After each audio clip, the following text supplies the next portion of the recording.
Hello, everybody. Welcome to today's Reading Through the Bible in 365. Today we are going to be focusing on 2 Samuel chapters 3, 4, and 5, and Luke chapter 14, verses 25 to 35. We're getting started in 2 Samuel with chapter 3. That was the beginning of a long war between those who were loyal to Saul and those loyal to David. As time passed, David became stronger and stronger, while Saul's dynasty became weaker and weaker. These are the sons who were born to David in Hebron. The oldest was Amnon, whose mother was Ahinoam from Jezreel. The second was Daniel, whose mother was Abigail, the widow of Nabal from Carmel. The third was Absalom, whose mother was Maacah, the daughter of Talmai, king of Geshur. The fourth was Adonijah, whose mother was Haggith. The fifth was Shephatiah, whose mother was Abital. The sixth was Ithream, whose mother was Eglah, David's wife. These sons were all born to David in Hebron. As the war between the house of Saul and the house of David went on, Abner became a powerful leader among those loyal to Saul. One day, Ishbosheth, Saul's son, accused Abner of sleeping with one of his father's concubines, a woman named Rizpah, daughter of Aiah. Abner was furious. "Am I some Judean dog to be kicked around like this?" he shouted. "After all I have done for your father Saul and his family and friends by not handing you over to David, is this my reward, that you find fault with me about this woman? May God strike me and even kill me if I don't do everything I can to help David get what the Lord has promised him. I'm going to take Saul's kingdom and give it to David. I will establish the throne of David over Israel as well as Judah, all the way from Dan in the north to Beersheba in the south." Ishbosheth didn't dare say another word because he was afraid of what Abner might do. Then Abner sent messengers to David saying, "Doesn't the entire land belong to you? Make a solemn pact with me, and I will help turn over all of Israel to you." "All right," David replied, "but I will not negotiate with you unless you bring back my wife Michal, Saul's daughter, when you come." David then sent his message to Ishbosheth, Saul's son. "Give me back my wife Michal, for I bought her with the lives of 100 Philistines." So Ishbosheth took Michal away from her husband, Palti, son of Laish. Palti followed along behind her as far as Bahurim, weeping as he went. Then Abner told him, "Go back home." So Palti returned. Meanwhile, Abner had consulted with the elders of Israel. "For some time now," he told them, "you have wanted to make David your king. Now is the time, for the Lord has said, 'I have chosen David to save my people, Israel, from the hands of the Philistines and from all their enemies, all their other enemies.'" Abner also spoke with the men of Benjamin. Then he went to Hebron to tell David that all the people of Israel and Benjamin had agreed to support him. When Abner and 20 of his men came to Hebron, David entertained them with a great feast. Then Abner said to David, "Let me go and call an assembly of all Israel to support my lord the king. They will make a covenant with you to make you their king, and you will rule over everything your heart desires." So David sent Abner safely on his way. But just after David had sent Abner away in safety, Joab and some of David's troops returned from a raid, bringing much plunder with them. When Joab arrived, he was told that Abner had just been there visiting the king and had been sent away in safety. Joab rushed to the king and demanded, What have you done? What do you mean by letting Abner get away? You know perfectly well that he came to spy on you and find out everything you're doing." Joab then left David and sent messengers to catch up with Abner, asking him to return. They found him at the well of Sirah and brought him back, though David knew nothing about it. When Abner arrived back at Hebron, Joab took him aside at the gateway as if to speak with him privately. But then he stabbed Abner in the stomach and killed him in revenge for killing his brother Asahel. When David heard about it, he declared, "I vow by the Lord that I and my kingdom are forever innocent of this crime against Abner, son of Ner. Joab and his family are the guilty ones. May the family of Joab be cursed in every generation with a man who has open sores of leprosy, or who walks on crutches, or dies by the sword, or begs for food." Actually, I'm not quite sure where I left off here, guys, because the dog came and disturbed me, so I stopped recording. Let's just go back to when David heard about it, he declared, "I vow by the Lord that I and my kingdom are forever innocent of this crime against Abner, son of Ner. Joab and his family are the guilty ones. May the family of Joab be cursed in every generation with a man who has open sores or leprosy, or who walks on crutches, or dies by the sword, or begs for food." So Joab and his brother Abishai killed Abner because Abner had killed their brother Asahel at the battle of Gibeon. Then David said to Joab and all those who were with him, "Tear your clothes and put on burlap. Mourn for Abner." And King David himself walked behind the procession to the grave. They buried Abner in Hebron, and the king and all the people wept at his graveside. Then the king sang this funeral song for Abner. "Should Abner have died as fools die? Your hands were not bound, your feet were not chained. No, you were murdered, the victim of a wicked plot." All the people wept against Abner.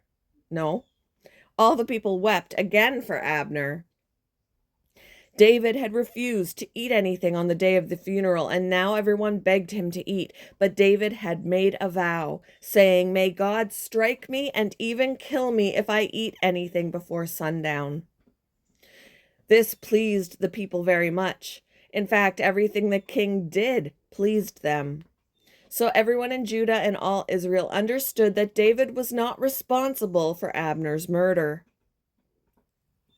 Then King David said to his officials, "Don't you realize that a great commander has fallen today in Israel? And even though I am the anointed king, these two sons of Zeruiah, Joab and Abishai, are too strong for me to control. So may the Lord repay these evil men for their evil deeds." Chapter 4.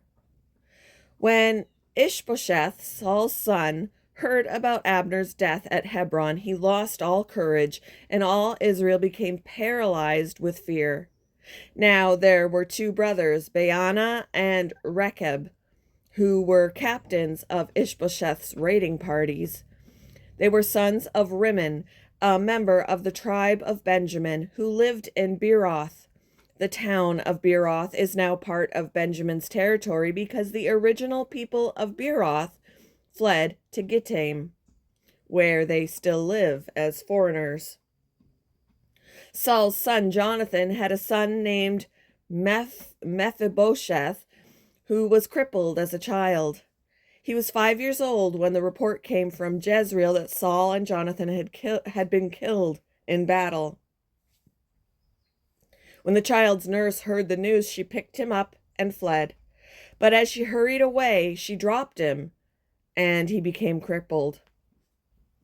One day, Rechab and Baanah, the sons of Rimmon from Beeroth, went to Ishbosheth's house around noon as he was taking his midday rest. The doorkeeper, who had been sifting wheat, became drowsy and fell asleep. So Rechab and Baanah slipped past her. They went into the house and found Ishbosheth sleeping on his bed. They struck and killed him and cut off his head. Then, taking his head with them, they fled across the Jordan Valley through the night. When they arrived at Hebron, they presented Ishbosheth's head to David. "Look," they exclaimed to the king, "here is the head of Ishbosheth, the son of your enemy Saul, who tried to kill you. Today the Lord has given my lord the king revenge on Saul and his entire family." But David said to Rechab and Baanah, "The Lord who saves me from all my enemies is my witness.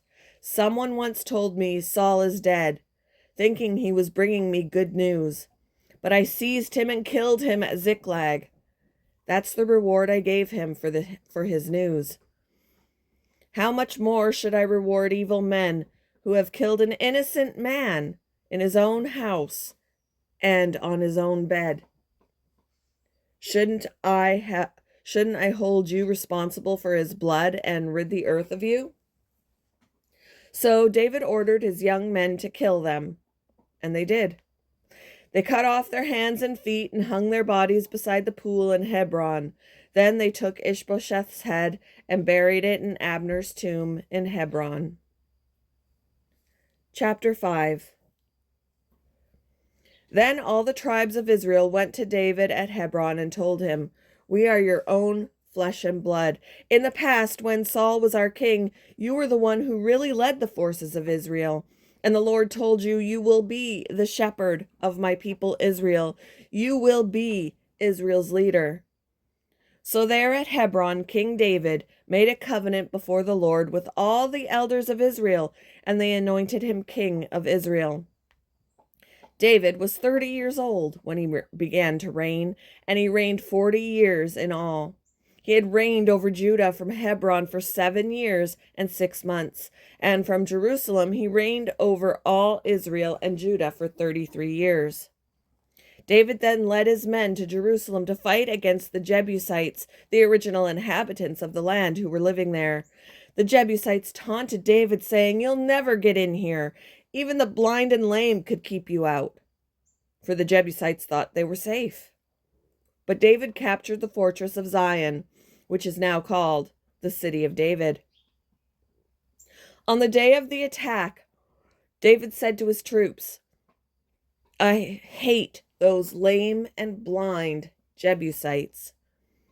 Whoever attacks them should strike by going into the city through the water tunnel." That is the origin of the saying, "The blind and the lame may not enter the house." So David made the fortress his home, and he called it the City of David. He extended the city starting at the supporting terraces and working inward. And David became more and more powerful because the Lord God of heaven's armies was with him. Then King Hiram of Tyre sent messengers to David, along with cedar timber and carpenters and stonemasons, and they built David a palace. And David realized that the Lord had confirmed him as king over Israel and had blessed his kingdom for the sake of his people Israel. After moving from Hebron to Jerusalem, David married more concubines and wives, and they had more sons and daughters. These are the names of David's sons whom were born in Jerusalem: Shammua, Shobab, Nathan, Solomon, Ibhar, Elishua, Nepheg, Japhia, Elishama, Eliada, and Eliphalet.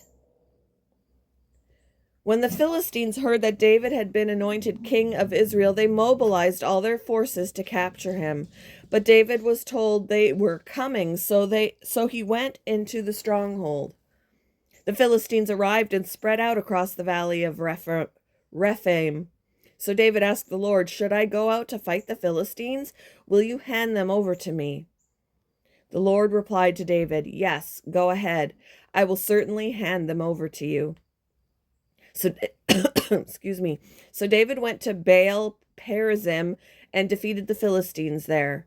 "The Lord did it," David exclaimed. "He burst through my enemies like a raging flood. So he named that place Baal Perazim, which means the Lord who bursts through. The Philistines had abandoned their idols there, so David and his men confiscated them. But after a while, Philistines returned and again spread across the valley of Rephaim. And again, David asked the Lord what to do. "Do not attack them straight on," the Lord replied. "Instead, circle around behind and attack them near the poplar trees. When you hear a sound like marching feet in the tops of the poplar trees, be on the alert. That will be the signal that the Lord is moving ahead of you to strike down the Philistine army." So David did what the Lord commanded, and he struck down the Philistines all the way from Gibeon to Gezer. Moving on to Luke chapter 14, verses 25 to 35. A large crowd was following Jesus. He turned around and said to them, If you want to be my disciple, you must, by comparison, hate everyone else, your father and mother, wife and children, brothers and sisters, yes, even your own life. Otherwise, you cannot be my disciple. And if you do not carry your own cross and follow me, you cannot be my disciple. But don't begin until you count the cost. For who would begin construction of a building without first calculating the cost to see if there is enough money to finish it? Otherwise, you might complete only the foundation before running out of money, and then everyone would laugh at you. They would say, "There's the person who started that building and couldn't afford to finish it." Or, "What king would go to war against another king without first sitting down with his counselors to discuss whether his army of 10,000 could defeat the 20,000 soldiers marching against him? And if he can't, he will send a delegation to discuss terms of peace while the enemy is still far away. So you cannot become my disciple without giving up everything you own. Salt is good for seasoning, but if it loses its flavor, how do you make it salty again? Flavorless salt is good neither for the soil nor for the manure pile. It is thrown away. Anyone with ears to hear should listen and understand. Thank you for joining me for today's reading through the Bible in 365. I hope you all have a wonderful Wednesday, and I will see you in the next one, guys. Bye.